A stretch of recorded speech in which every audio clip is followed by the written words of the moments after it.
And now, it's time for TJwow. Good morning, everybody, and welcome to another great episode, time, session in our week of webinars, our TJwow launch. So this is me, I am Jo, I am your host today, and I've been your host all week, and I'm looking forward to chatting to you guys about neuroscience. Let's do a little bit of housekeeping. First of all, our approach. It's all about conversation. Now, this is a quote from the late, great J. Cross about how conversation is the most powerful of all of our learning technologies. And this is what I want to happen today. It's about conversation in the chat window. It's about using your questions and your discussion points. None of the speakers have any slides to present. They don't have anything, any agenda. We haven't done any of that. It's literally driven by you guys. So I really want to make sure we get your conversation in on the session. And Levi, welcome to the session. You've just put what a quote to start. Absolutely. Now you've got that chat window. You've been using that quite a lot. Please use that with each other and also with us as well. But if you have a specific question, then do please use that question and answer pod. It's just at the bottom of the screen, and that will make sure we don't miss any of your questions. If you've got a microphone and you're thinking, yeah, I'd like to ask my question or make a comment, please just let me know by using the raise hand or in the chat window. We'd love to get your voices in on the session too. You can join us on Twitter, and we have Debbie, our Training Journal editor. She's doing a sterling job on the back channel. So you can go and follow Training Journal if you want to, and you can follow using that hashtag TJwow. And we look forward to kind of having a more conversation with you online a little bit later on. Also, we have a sponsor this week with Give Back UK. Now, Give Back UK are creating inspirational video learning library, which is free to everyone in the UK third sector, and it's launching next month. So please do go and have a look at those guys. Now, also, our sessions will be available online. They're all recorded. All the sessions that we've had this week are online already, as well as our upcoming sessions. So please do go and have a look at those. But more importantly, let's start talking about what it is that we are doing today. We have three fabulous speakers with us. I've really enjoyed all the time that I've spent with all of them. Really knowledgeable, really experienced. They're going to hate me for saying that, but they absolutely are. We have Amy Brann, Gary Luffman, and Professor Tricia Riddell with us. And I knew I was going to say that wrong, Trish. You told me it's Riddell, and I've had it in my head as Riddell so long. You can probably tell me the brain science behind that at some point, but we won't worry about that too much. So I would just like to get you guys in on webcam. Let me just change the screen and bring you in. And my webcam's working now as well after that minor tiny blip. So everybody, this is our panel today. Really looking forward to chatting to them. Let's get some introductions just really briefly. Let me start with Gary. Gary, tell us just a little bit about who you are and what you do. So I'm an occupational psychologist, and I co-own an organisation that brings together neuroscience, psychology, and turns it into practical applications in the workplace. Fantastic. Thank you very much. Let's move around the screen to Trish. Trish, tell us a little bit about yourself and what you do. Morning all. I do neuroscience training. I'm interested in applying. I'm a professor of applied neuroscience because I think there's a real need to get the neuroscientists to talk about how what we're doing in the lab relates to the real world. And so I'm out there on the bridge trying to translate neuroscience into practical applications. Fantastic, thank you. And lastly, I think we do the same as the others, so we see ourselves as bridging that gap between the amazing research that's pouring out of labs and the organisations and people that would desperately love to access it but perhaps don't want to wade through stacks and stacks of papers that probably we love spending time with. And I also write books to try and bring it together and make it more accessible. Fantastic. Well, great introduction to all of you. Thank you so much. And I think you make a really good point there, actually, about all of those research papers, because I always have the intention to go and read them, and I read the abstract or kind of the summary and go, okay, that's cool, and then I start reading them, and even though my degree has a background in psychology, and that's what I started doing, I start reading them and just glaze over, and I lose the will to live, and it's like, well, it's really brilliant that you've shared all that information, but actually what does that mean to me as an L&D practitioner? Absolutely. Tomorrow morning when I'm designing something, when I am teaching something, when I'm just discussing, like here, what does that mean to me? So I think we're going to have, hopefully, lots of questions. So we have one that's come in already from Janet Webb. So Janet, welcome to the session. Thank you so much for your question in the question pod. Let's start there. Janet asks, what does neuroscience tell us about creativity? That's a really interesting one. Now, Amy, you've got a big smile there, so I'm going to jump to you first. Amy, what does neuroscience tell us about It tells us creativity? so much, and some of what it tells us conflicts with what we felt over the years and what other disciplines have told us over the years. And I think we could spend, a whole day just talking about the insights from creativity, at least, that neuroscience has shared with us. I don't know where to start. Do you want to narrow it down, Janet? There's really, yeah. Let's narrow it down. Oh, let's spend the whole day talking about it. So Janet, if you're able to come on microphone, do just unmute and let us know. If not, let's start with perhaps creativity in the sense of how we actually go and, how does the brain work from a creativity point of view? Is it one region of the brain? We're reading lots of stuff about, all regions of the brain are involved in everything. Oh no, I've set someone off on this. I just wanted to create a little bit of tension right at the beginning. So Amy, let's start with, how does the brain do creativity? Let's start there. I think we're all egging to jump in on that one, Jo. So absolutely. When we talk about creativity, I think the first thing to say is creativity isn't itself a narrow thing. It's a very wide thing, and the different processes, the different zones, the different stages of creativity all then have different corresponding networks and processes that the brain is involved in. So we definitely know from the outset that it's not just one bit of the brain, it's not just one hemisphere of the brain that's involved in creativity, but during different stages of creativity, different areas of the brain are working harder than others, I think would be a fair way to say that. And one of the pieces of work that we're doing with an organisation at the moment is to increase creative thinking, but also increase critical thinking. And a lot of organisations almost pair those together and say we want to increase critical thinking and creative thinking, as if the two will naturally go together, which they may do, but the stages of creativity, I think, need to be separated, and organisations need to be thinking about how can we create environments for each of the stages to be for people to most easily flow into. And yeah, so for me, environments and linking to the behavioural science would be really important for shaping the opportunity for creativity, and also recognising the structures that are involved with those processes, as well as then create critical thinking, which I'd almost put at the other end of the spectrum. Gary, I think you were going to jump in. Let me just unmute Gary, because there was a little bit of feedback on his audio. There you go, Gary. What are you thinking? I was just going, because I agree, you could spend a whole day talking about just creativity, but I was going to point people in a direction where they could spend, certainly at least a very well spent hour watching a Horizon video. So for those who aren't familiar with Horizon programs from the British Broadcasting Corporation, there is a Horizon program titled something like Creativity, and you can find it on YouTube as well, so you don't have to be in the UK. There's a particular researcher, I think his name is Beeman, I forget his first name, and they've tracked down exactly what happens at the moment of insight, which is really interesting, but more practical. They talk about what happens just before a moment of insight will occur. And to simplify, it's all about trying to shut things down. There's so much going on in our minds and in our brains. It's almost about clearing a little bit of processing capacity for that moment of insight to kind of bubble up to consciousness.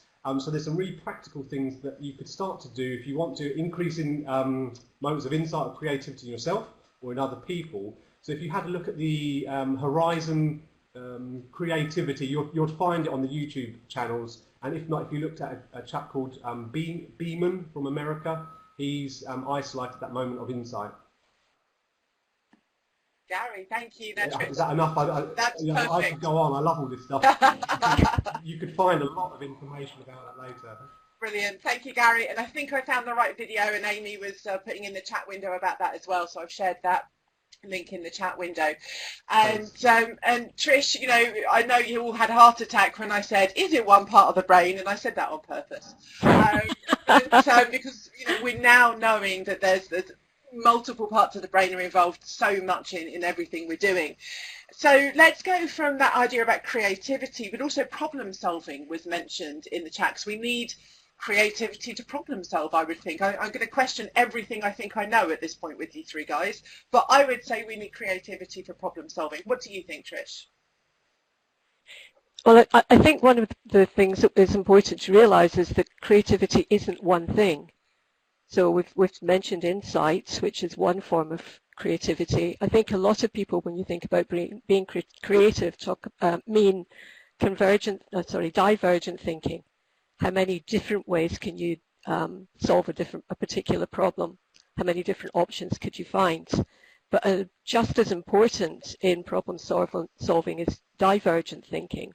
So once you've got all these options, which is the one that's going to be best? And of course, you can quite easily see that the systems that you're going to involve in the brain are going to be different for those three different forms of creativity. So insight does one thing, convergent thinking does another thing, divergent thinking does another thing. I think once you begin to sort out what sort of creativity you want, then it's much easier to start creating the conditions that are going to allow you to have that sort of creativity. Thank you, Tricia. And that goes back to what Amy was saying about making sure you've got the right kind of culture, that you've got the right context, everything like that. And I know I've heard a few people talk about that recently. So that sounds really good.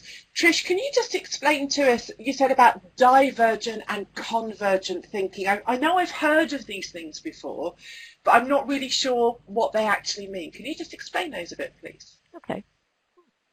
So if you start with divergent thinking, a typical divergent thinking task would be something like how many things can you do with a paperclip? And the idea is to be as creative as you can and start thinking about, well, what would happen if you unraveled it, or what happened if you bend it a different way, if you use it just as a piece of wire. And if you start being more not just thinking of the stereotypical things that paper clips are formed to do, then you begin to open up much more divergent thinking. So divergent thinking is allowing yourself to free up from the immediate associations and think of things that are much broader than you would normally consider. And then convergent thinking is kind of the opposite. It's, well, I've now got all of these options. How do I work out which is the best option? How do I choose the right solution for this particular context? So divergent thinking is taking many options and working out which ones you want to use in this situation. Thank you for explaining that, Trish. I think that's really useful, especially when we put that in the context of problem solving and creativity, because without that kind of creative divergent thinking, we can't come up with all of those different options. But then I guess somebody has to be good at saying this is the one we're going for. So that's brilliant. Absolutely. Thank you very much, Trish. So we've got some more questions coming in the Q&A pod. Thank you very much for those, guys. Sarah LeBreton asks a really good question. I'm going to go with you, Gary, first on this one. How can we help people to reflect on what they've learned? How can we help people to reflect on what they've learned, Gary? Often a good place to start is telling people or helping them understand why you might be asking them to do that. So we're quite quick to tell people things about, or we design a training kind of product or service in a certain way. And I'd probably be keen to explain to people kind of some of the nuts and bolts of the brain and how that translates into why we are asking them to consider things in a certain way. In terms of reflection, it's a really important moment where you put a pause almost in the day or in the week, because we spend so much time filling ourselves up with stuff or experiencing things if we don't give time to pause and reflect, there's probably not much time for the brain to accommodate that information or assimilate it into something that remains outside of that conversation, outside of that training environment. So I find myself, mindfulness has been a really big buzzword, hasn't it? Or I'm not trying to belittle it. I think it is a good thing for us to be experiencing, and I'd put reflection in with that as an opportunity to stop, think, reflect, connect, and maybe plan for the future. Brilliant. Thank you very much, Gary. And let's go to Amy on this question as well about, oh gosh, I've just completely lost what I was going to say there. What are we talking about? Reflection. Thank you. I obviously need, I'm in the same situation as you, Gary. Stop, Joe. I need my coffee. Right, you guys just talk amongst yourselves. I mean, the thing that I guess I could add into that would be sometimes that we think reflection needs to be a very active process and actually thinking things through. And there are studies that show that stepping away from a cognitive process and doing a mundane task, for example, the washing up, or sorting something in a mundane way that doesn't require a lot of cognitive effort, can actually be a fantastic time to reflect, but not consciously. So the brain's processing things even when we're not consciously aware of that. And that ties back into creativity. Sometimes if we're at an impasse or we're working through a problem, there's a particular study that shows that if you just take, not just take a rest break, but actually do a mundane task, then that time can be beneficial in coming up with an idea or coming up with an idea. The other thing I guess I would link into reflection, which isn't reflection, but may link to the purpose of the reflection, depending on what that is, would be sleep. I think we are probably all firm supporters of sleep, and especially in a learning capacity, if you can sleep between learning things, that's been shown to help with consolidation. And so I'm a big fan of the afternoon nap or the morning nap, depending on how the night's been. So yeah, sleep would be another thing. Fantastic, thank you. And on that subject, let's talk a bit about sleep. Now, in the question pod, Frank Kalberg, welcome again, Frank. You've been on a lot of our sessions this week. Lovely to have you back. Frank says, when we sleep, what happens in which parts of the brain that is relevant for how we learn? And he also says thanks. So Trish, let's come to you on that one. It might be quite a big question. I'm probably all of these questions we could do a whole hour on, I'm sure. But so when we sleep, what happens in which parts of our brain that's relevant to how we learn, Trish? Okay, it is a big question. I think probably if we kind of focus it down to what is it that sleep is useful for in terms of learning? Learning, we tend to think of our memory as two things: encoding what we actually put into our memory and recalling what we get back out of it. But there's a third process in the middle, which we would call consolidation. And if you want to turn a sort of short and medium-term memory into something that will last for a much longer time, into long-term memory, then it needs to be consolidated. Now, consolidation requires you to activate all of the bits of the brain where your memories are stored. And your memories are basically stored where you experience them. So your vision will be back in the visual cortex, and what you heard will be in your temporal cortex. So when you're consolidating, you're reactivating those bits of the brain in a similar way to when you were using them originally. So of course it's difficult to do that when you're also recalling and encoding. So when the brain is shut down, when we reflect, when we give our brain space, that's when consolidation occurs. And it's kind of a neurochemical process that either builds new synapses or effectively creates the structures that you're going to need to maintain those memories. Thank you very much. Can I just add something as well? Go ahead, Gary. So I think people love to locate bits in the brain that do memory or something along those lines. And so we have to be a little bit careful about, it's not necessarily a bit of the brain that does it, but we could talk about an area or a collection of structures are highly associated with a task. So memory, if we pick on memory, there's something called the hippocampus. It's a Greek word for seahorse. They think it looks like a seahorse. My eyes don't see it, but we go with it. This hippocampus is highly associated with memory, and other studies have shown that this gets much more active. Some quote about 20% more active when we are sleeping than when we are awake. And as Tricia was saying, basically, as you're awake, you're taking in so much information. It can be difficult to kind of sort it through. And some of the hypotheses are that this sleeping kind of activity we do allows us to stop taking in information and process, accommodate, assimilate, and kind of sort through the files. What do we need to keep? What do we need to get rid of? Brilliant, thank you. I've got a quick question here from Constantidis in Australia. So hi Con, or good evening Con I should say. Con says, how come I remember my dreams during the night when I wake up, but when I wake up I forget them? Is that anything to do with learning, or is Con just being a bit weird? So who wants to take that one?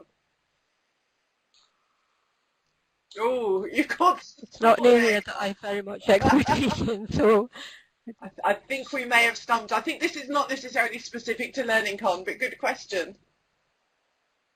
I think it is a good question. I don't think it's got an easy answer that's coming to my mind. The tips that link to it that people have done throughout history are to keep the pen and paper by the bed. There are artists that have had their hand dangling over a glass of water or something, so that when they fall asleep, that moment their hand drops into the cold water, it wakes them up. They can access the good ideas that they were just playing with. So I think it's a really special time for the brain when you're falling asleep and when you're in that REM sleep time. But I don't know what we could do about remembering the dreams when we woke up. Some people suggest sort of in setting the intention before you go to sleep, but I don't know of any studies that would give us further insight. Okay, Amy, thanks. And I'd add to Con's thing about, it's not just you, Con, we're all a bit weird, and I'd say that that's actually quite a good thing for us to reflect on, that there is so much we don't know about the brain. We're just starting to find this stuff out. So no wonder you kind of stumped us a little bit, because there's not necessarily a quick go-to answer to respond. Thank you, Gary. Trish? I was just speculating, and I think one of the reasons that you might not want to remember your brain is that the purpose of, one of the things that you're doing in dreaming is incorporating things that you've done during the day that you want to remember with things that are already in your memory. And you create these really weird conglomerations of fact and fiction almost. That's probably not a great thing to hold in memory in a permanent form. So it might just be that you clear that all out in order to go back to what's happening during the day in a more realistic way. Brilliant, thank you. And I definitely know with some of my weird dreams, I don't want to remember them later on. So I've always felt that my way too. So thank you very much for that. And Kevin in the chat windows put, we're all weird. Phew. Thank you for that, Kevin. So I do have a really good question here. And this, again, we could do a day or a week on this, but let's have a bit of focus around top tips for applying neuroscience in learning design. And Suk has asked a similar question. He said, how can insights into neuroscience help us design and then deliver? They might be two separate things. You might think they work best together, so we have better L&D solutions. So again, really big, meaty questions, or vegetarian questions, whichever your thing is. Let's have a chat about this. So who'd like to go first on this one? Neuroscience for better learning. And Gary's just like, me. Okay, Gary, off you go. I don't want to hold. I don't just like the sound of my own voice, believe it or not. So how about if I start off with, if we map out a structure, and then we could maybe, all of us could fit in some neuroscience. That might be helpful, because in our work with clients or encouraging clients, we try to get people to think about 4 distinct stages in learning and development. And importantly, learning and development is a cognitive process. It's not an event. The event might help the cognitive process to happen. But if we start planning it out with the brain in mind, you're more likely to get what you want out of that environment. So we talk about there's an architecture phase, design phase, delivery, and embedding phase. And at our core, what we're trying to do is get people's attention, hold on to it, and hold on to it for long enough for things to change, so habits can start to shift. So we kind of approach a lot of our work with that as a framework, and then we start working through, well, what are the things that are going to help people from an architecture point of view? Is it a one-off session? Is it lots of small sessions? Is there some video beforehand, that flipped classroom approach where people get information beforehand, come together for a good conversation, critical evaluation of the information? So some of those things can really help so that people bump into things again and again and again. That repetition is really good for the brain to think, hey, this is serious, we need to put some resource behind learning this stuff, developing this stuff, or practicing it. And here I go, look, I do like the sound of my own voice. I'll let the others say some stuff maybe within that framework. Brilliant, Gary, thank you. So Trish, let's see what your thoughts are on this, neuroscience to help learning design and delivery. Okay. Well, one of the things that I think is interesting to reflect on is why is learning sometimes difficult? Why don't we remember? And I think if you actually think about what learning is, what our memories are for, rather than what they are, then it kind of begins to give you a different way of thinking. So memory is for predicting the future. It's got nothing to do with the past. And as a result of that, in order for us to predict the best possible futures for ourselves, memory has to be able to be changeable. So when we think about putting things into memory, it's almost like we think we're putting a video recording or a tape recording into the memory and we'll access it exactly. And that's not what our memory does. It remembers gist. So I think part of L&D is how do we create memories that are going to be long-lasting on the basis of a memory system that was never designed to do that. And I've just put a bit in about one of the things that can help this is the self-reference effect. If you can tie the learning to the person, to the individual, to their needs, then that makes it relevant to their future, much more likely that they'll remember it. So that's really interesting. Because we talk a lot in learning and development about the what's in it for me and making sure people are tuned in to what's important for them. And so I think that's really good that you're sharing with us the why part of that. Can you just elaborate a little bit more, Trish, about this idea of memories are for the future? Because I don't know about anybody else, and you can let me know in the chat window, maybe it's just me. It makes sense, but it's almost like it's a new way that I've heard that. So just tell me a little bit more. That's kind of piqued my interest there, and I hope it has, and let me know in the chat window what you think, guys. Well, the way that I think of it is that we use an awful lot of our brain to hold on to information about the past. So there has to be a really adaptive reason for that. There would be no reason that we would expend a lot of energy holding on to past information unless it had some adaptive function for us. So why do we do it?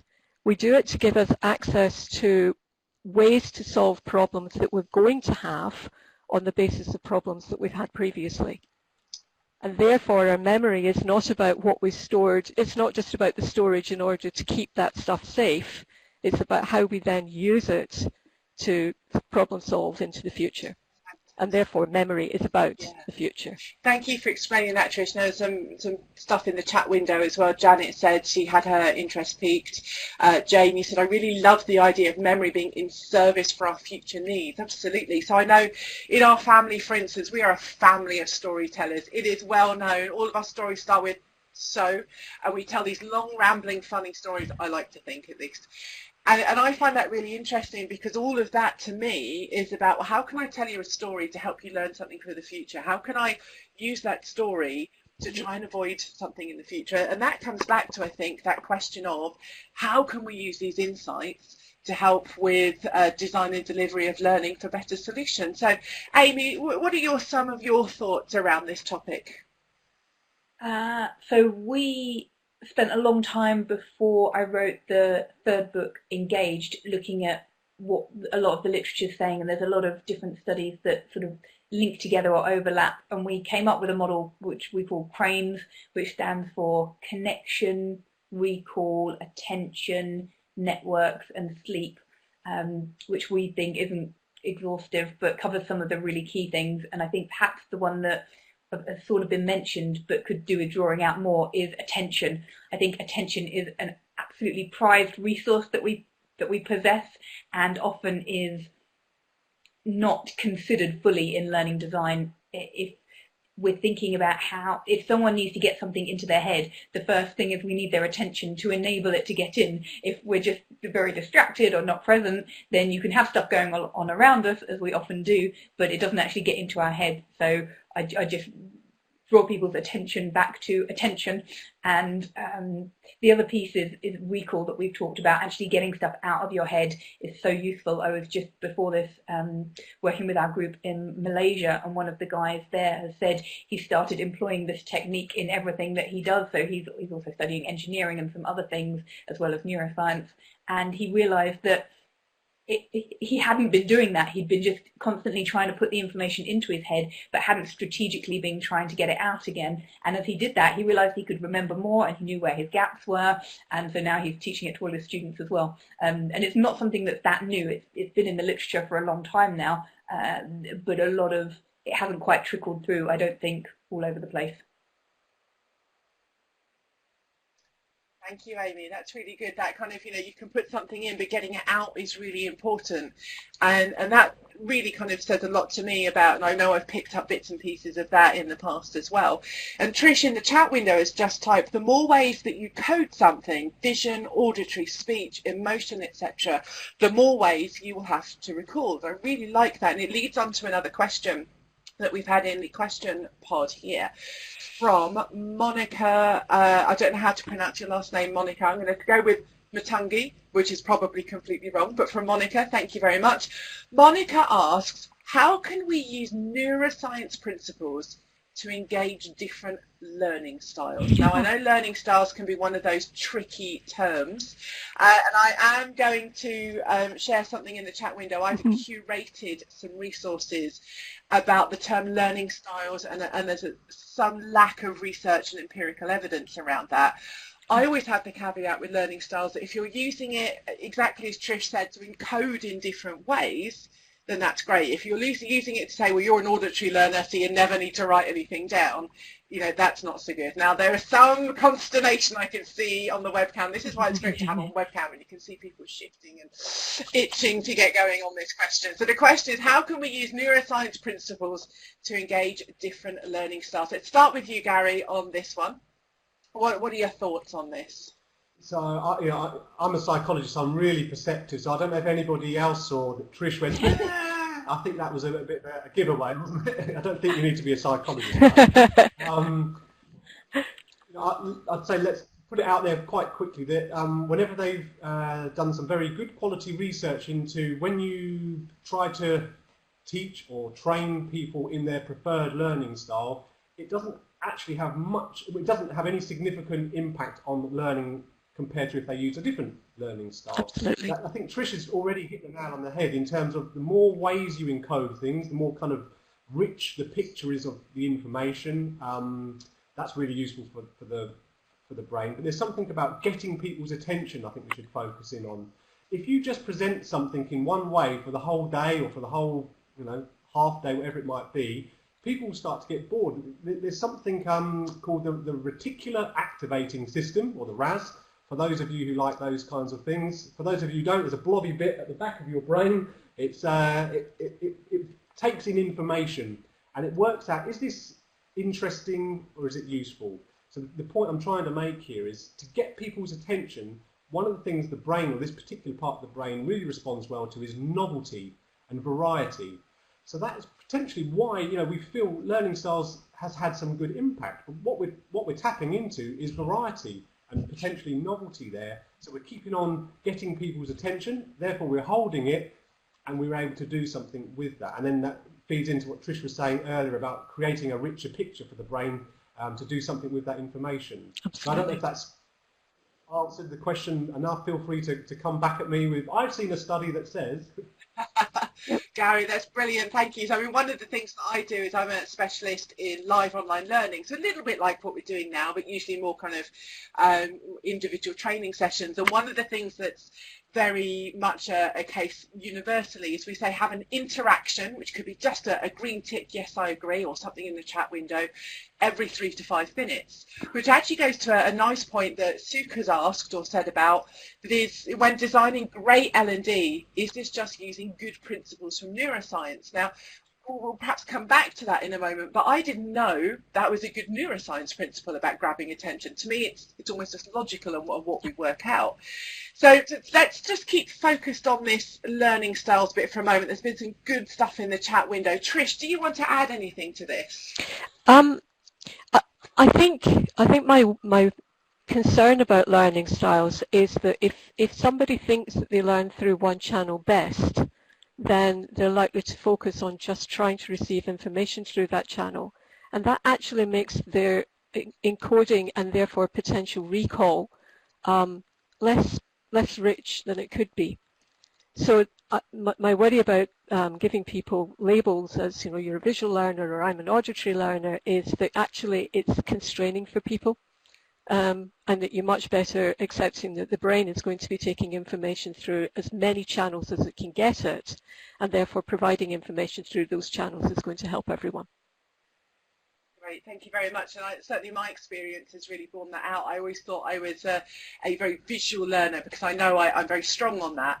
But it just started, I started to question it where I was thinking, well, hang on, when I'm in lectures, I'm not always taking notes or I'm not always drawing things, which is very visual. Often I'm just listening. So surely I'm an auditory learner.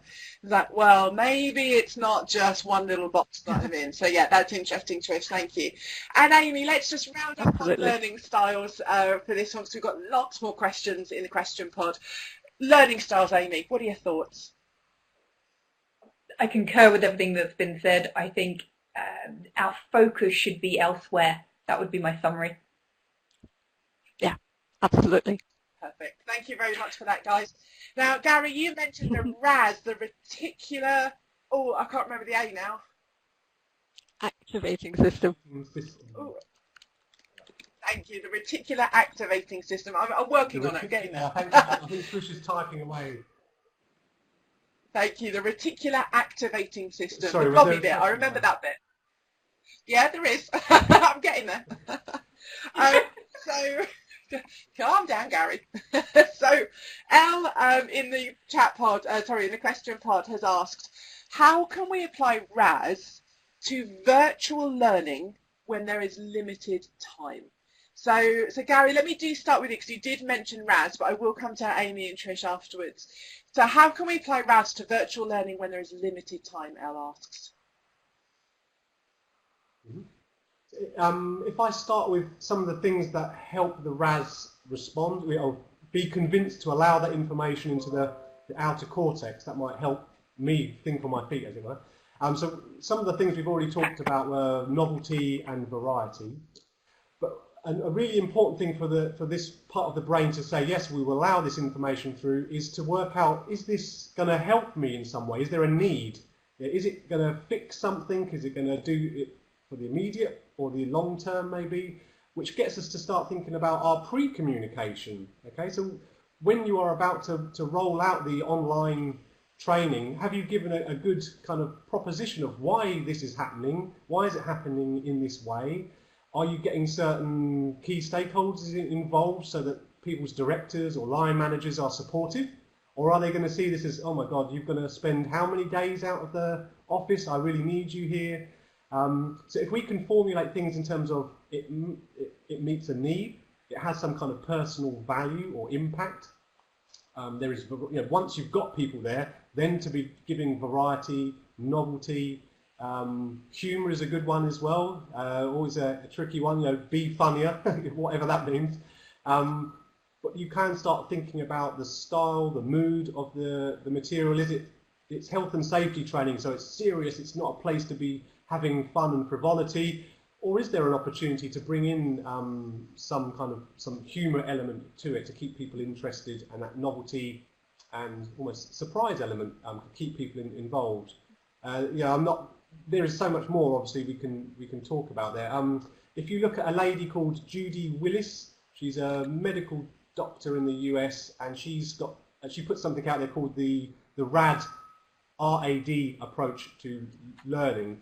You can start to turn that stuff into a really useful tick list of, have I done this, this, this, this, and this to get past the RAS, and then you get into the world of the amygdala and emotions, and then you get into the world of dopamine, so that RAD that I mentioned earlier.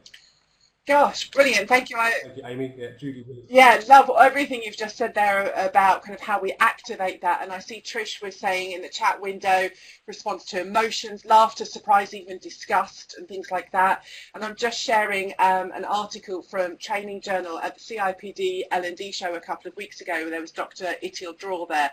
And he was saying some very similar things to what you've just said there, Gary, and we did a little bit of a write-up about it. So Trish and Amy, did you want to come in on this RAD stuff, or would you prefer to move on to another question?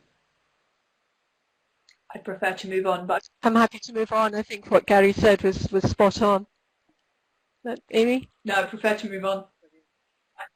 Okay, thank you guys, and that was a really good question. Thank you all. We do have loads of questions here, so we will move through this. Now, I think one thing that Gary just mentioned was about kind of what has been done prior to the learning event to help people. And I don't know if this is a quick one here, but Jane Malloy says, priming people to be receptive to learning, ? So Amy, let's come to you on that one about priming people receptive to learning. Is that something you've done, or you know, and how do you go about that? Priming people to be receptive to learning. I think it depends on, yes, I think it's a great thing to consider, and I think should be built into a plan for any setup for people. And I think it almost comes back to a point that Gary was talking about earlier when he works with organisations. I think we do a similar thing in terms of it needs to be thought out. And I think there's so much that can influence the state that someone's in when they come to learning and how excited they might be about what they're going to be learning about. I think all of that can be done in the run-up to a learning event, whatever that looks like, or the start of a learning process. And I think also, like Gary, we favour getting people primed through the materials that you're sharing before you might meet with them face-to-face or meet with them on a webinar, whatever that is. So I definitely think there's a whole host of things that you can do, and you shouldn't, I don't know whether this is appropriate to say here, but I hear at a lot of conferences a keenness for case studies, and I see a lot of case studies being shared, and then I see a lot of companies going, because they're doing that, we should do that. And it's one of my real bugbears, because I feel that things would be far more effective if people understood the principles of why that case study worked so well for that organisation, and then be better able to cross-reference with their organisation and see whether it will actually work well for them or whether something else would be more appropriate. So definitely on the list to consider, but understand how you can prime, understand how you can nudge, understand the influences that we understand from behavioural science that have on people's behaviour and state and receptiveness to things, and then do what works for your organisation and whatever you're trying to teach people. Brilliant, thank you for that, Amy. Trish, well, what about kind of priming people for learning? What are your thoughts on that? Because you work in a very academic environment, and presumably you need to get people, you know, just like the corporate environment, really, really involved and getting kind of excited about learning. And it's quite interesting, because you would think that we almost had a captive audience, and that students, because they've come to university, would be there because they want to learn. And yet often I find that there's a level of engagement that you're trying to encourage within people. I think psychology has such an advantage over other subjects because it's intrinsically interesting. It's about yourself. And so when you try and teach people about things that are about themselves, then, you know, yeah, your ass is going to get turned on. I think the biggest difficulty is when you're trying to teach material which is necessary but maybe a little dry. And it's how you then make that more engaging, and how you make people understand how to get them involved in the learning. My biggest the thing that has the biggest impact, I think, is not trying to teach, but giving people the opportunity to learn for themselves.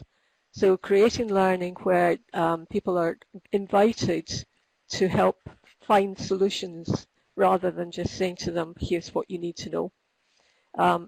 If somebody has thought the solution out for themselves, then they're much more likely to retain that solution than if they're presented it, especially on a PowerPoint slide. And if there's a bit of a why in there, it's because it's active. Yeah. Yeah, I think that's really important. Thank you. And some stuff going on in the chat window from Amy and Gary about that as well. And that's certainly the way that I like to approach things now. Now I've learned things in my learning and development career. It's something I'm looking forward to, and that's why we want to share this to a wider audience. But contrasting that, I've got a really good question in the chat pod from Rick Johnson, who actually asked the question after the reflection piece. And he says, what about e-learning courses when learners are in remote locations and they are not in a face-to-face environment? So all of our conversation so far has been really great if you're doing things face-to-face or online, if you're doing it in a virtual environment, kind of live. What about when you're doing e-learning? Who would like to take this one first? I think a lot of the principles... Interesting thoughts. Go ahead, Amy. Sorry. I think a lot of the principles are exactly the same. So I didn't realise that we were talking about just face-to-face up until this point. I would say that a huge amount of what we've spoken of would apply to e-learning as well. Certainly our Cranes model is absolutely the same for e-learning, and programs that we run can be purely e-learning.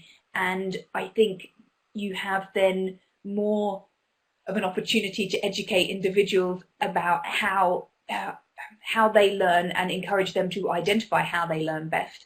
But yeah, I wouldn't see major differences apart from perhaps more attention given to that self-motivation, because sometimes you can borrow other people's enthusiasm. I know when I was at med school, you could sit in front of some lecturers and they would make immunology the most exciting thing in the world, and you thought, wow, you know, I've got these cells doing this in my body, this is amazing. And then you go the next day and you think, I thought this was interesting yesterday, but today it just seems so dull. And so the person in front of you obviously can have a big impact. But I think the opportunity with e-learning is that you can do everything at your own pace and in your own way to a large extent.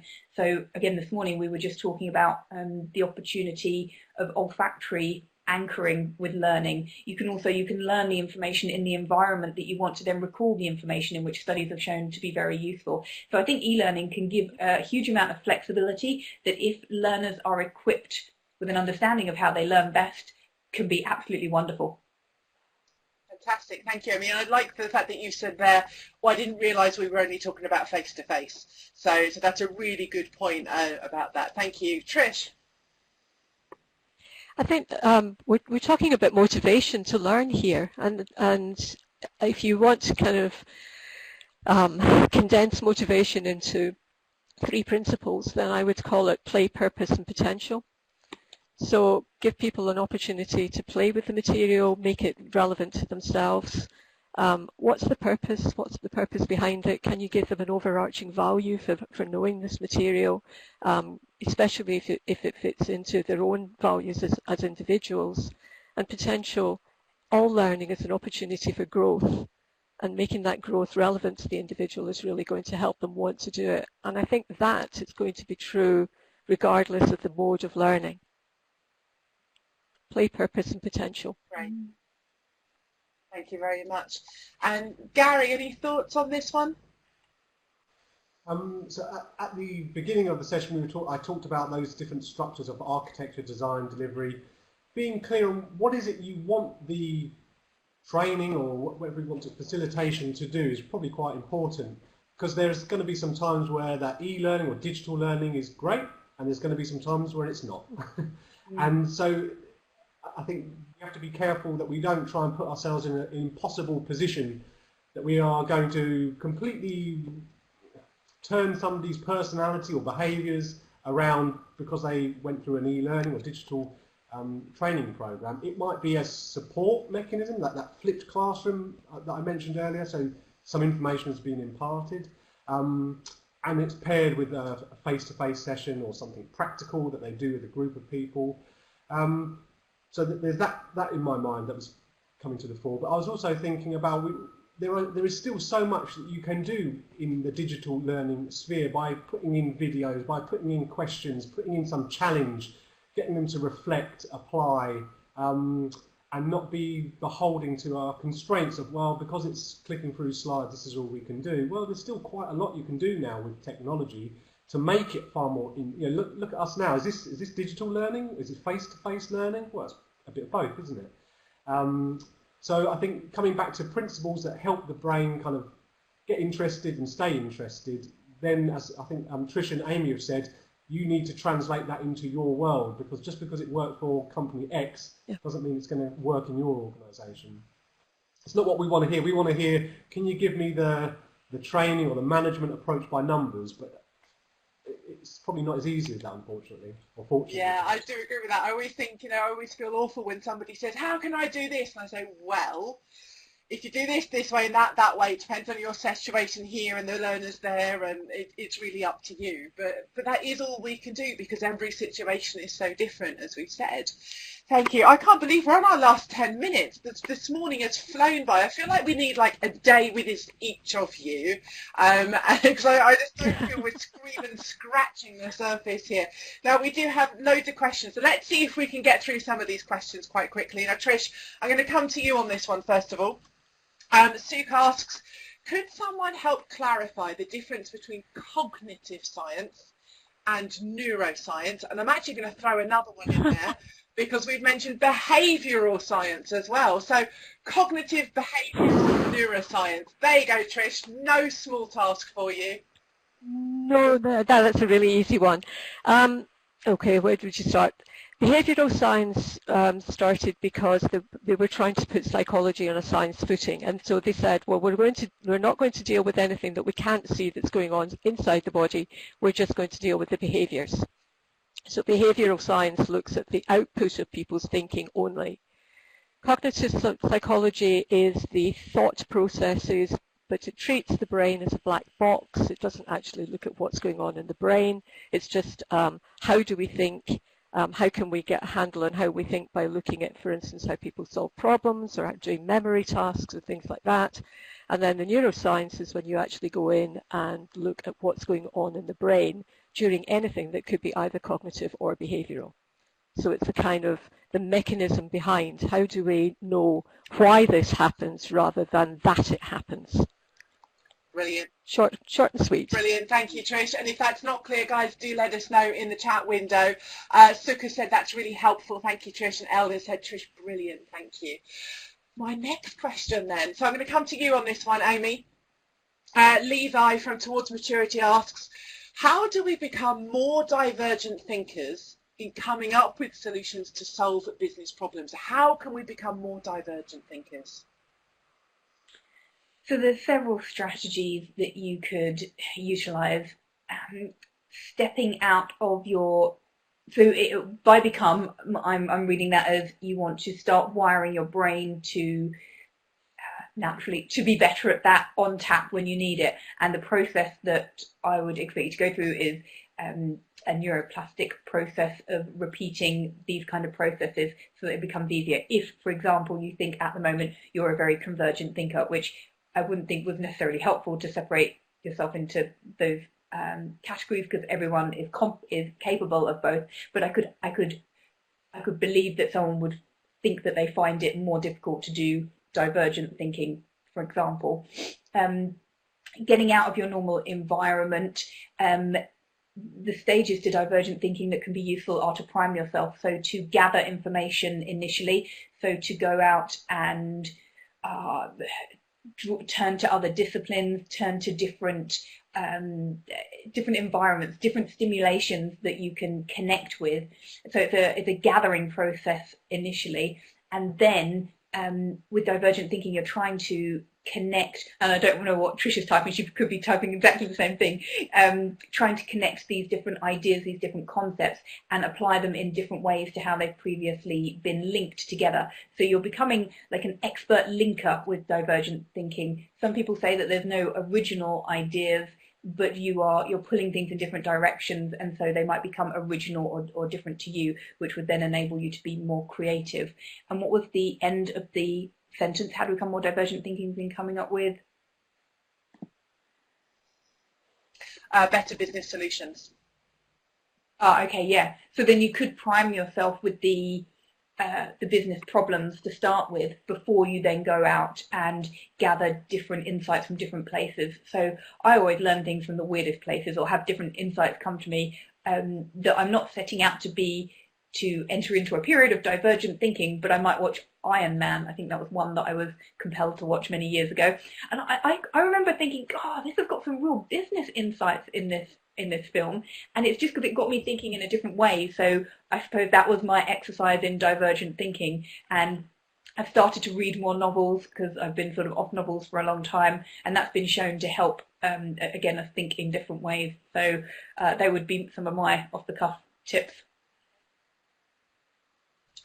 Fantastic. Thank you, Amy. And I love that. As a Superman fan, I can link everything back to Superman. So I love the fact that you've got a superhero in. But that, I mean, that links in quite nicely to that idea of we need that space, we need time to reflect, we need to do, whilst Iron Man isn't mundane, but we need to do those different things like the washing up that we were talking about, just to have those kind of moments of thought. That's brilliant. And some lovely comments on the chat window on that as well. So let me come to you now, Gary, to ask you this question from Frank Kalberg. So let me see if I can do this justice, this question. Frank says, I learned that the occipital lobe, I'm assuming lobe, he actually wrote lobe, but I think it's lobe that Frank means. I learned that the occipital lobe processes, for example, analyses and interprets visual input from the outside world. How can we train the occipital lobe to become even stronger and better? Does the question make sense, first of all, Gary? Kind of. What I always struggle with, I've seen certain books, they talk about a particular part of the brain does this and you need to train it up or tone it down. And I kind of think, practically, how the hell do I do that, really? In the real world, how do I actually do that stuff? And so I've struggled with that in the past. So I suppose it's a long-winded way of saying I'm not too sure, but I'd be thinking about, well, what is the outcome that you want to get to, and then break that down into maybe some steps that will help that occur. What I think something we should talk about, though, is about certainly the visual system, because I think it's a nice place to leave us pondering, and there's quite a big ripple effect from this, because I think it's quite fundamental to humans and what holds us back and what could help us going forwards. It's all about habits. We are habit machines. Whatever we do regularly, our brain will rewire itself to help us do that. So if we look at the visual system, you think the eye will take in information, it goes to a part in the middle of the brain called the thalamus, and it helps to kind of reroute that information. The back of the brain does the visual, kind of is the visual cortex, and you think that the visual information goes from the eye to the thalamus to the back of the brain. What they've discovered is there's 6 times, I need another finger, there's 6 times more information coming from the back of the brain to the thalamus than from the eye to the thalamus. And that's where you start to explore, well, where did all that information come from? It's all from previous experience. And now, based on your previous experience, you will start to see the world, you will expect to see the world in a certain way, and lo and behold, you will see it in a certain way, and you won't see it in a different way. So what I would suggest is we can't do without habits, but every now and again we might want to put them under the microscope and say, are they fit for purpose? Do I need to change them? And if I want to develop the occipital lobe, what for? And what is maybe holding me back? What are my experiences that might maybe hold me in situ, and how do I kind of dismantle that? So I don't know if I've given a consultant's answer there and been a bit slippery like a politician, but hopefully once you start thinking about that 6 times more coming back, it gets you thinking about how we are kind of wired quite fundamentally. Thanks, Frank. Brilliant. Thank you, Gary. And I think that goes again back to priming and understanding what you're looking for. And it's that classic thing of my other half, his car died last week. So he's been looking for a new car. He's had a silver Vauxhall Zafira. He doesn't want a silver one, but all he can see on the road are silver Vauxhall Zafiras, because that's presumably those are what his brain is kind of looking for and he's primed for, even though he doesn't want it. But that is brilliant. And Frank had actually said, thanks, Gary, very interesting. Now, there are some other questions we haven't had time to get to. I'm so sorry if we haven't answered your questions. They've all been absolutely brilliant, guys. You've been so wonderful in that chat window and with your questions. This is obviously a subject we're going to have to investigate more and in more detail. So be very nice to Amy, Trish and Gary, and perhaps they'll come back again in that chat window. Thank you very much. I can't believe we're on our last minute, so it means we have to say goodbye to Trish, Gary and Amy. We're going to come off webcam, and I'm just going to So thank you so much to all of you. That was a really, really interesting conversation. And if you have a look in the bottom of the screen there are some links to Amy, Gary and Professor Tricia. You can go and have a look at kind of their LinkedIn pages or their websites, and Amy's on Twitter as well. And it's been an absolutely fabulous conversation. I knew the time would fly this morning, and it really has. So thank you also to our sponsors, Give Back UK, who are putting videos together to help people in the third sector on all sorts of different things to help people with their learning. Now, our website, trainingjournal.com, has our webinars page. The link is in the link section there. The session that we've just recorded will be available online at some point today, as well as our sessions for the future. Also, what you can do is continue the conversation on TJwow if you want to. We also have a Facebook page. We've got our forum if you want to keep talking about these different things. And our last webinar of our week today has been quite a hectic week, but an awesome learning week. My brain, quite literally, guys, is full. I think I need to stay online with Trish, Gary and Amy and get some advice on all my poor tired Homer Simpson brain where things are just falling out of it.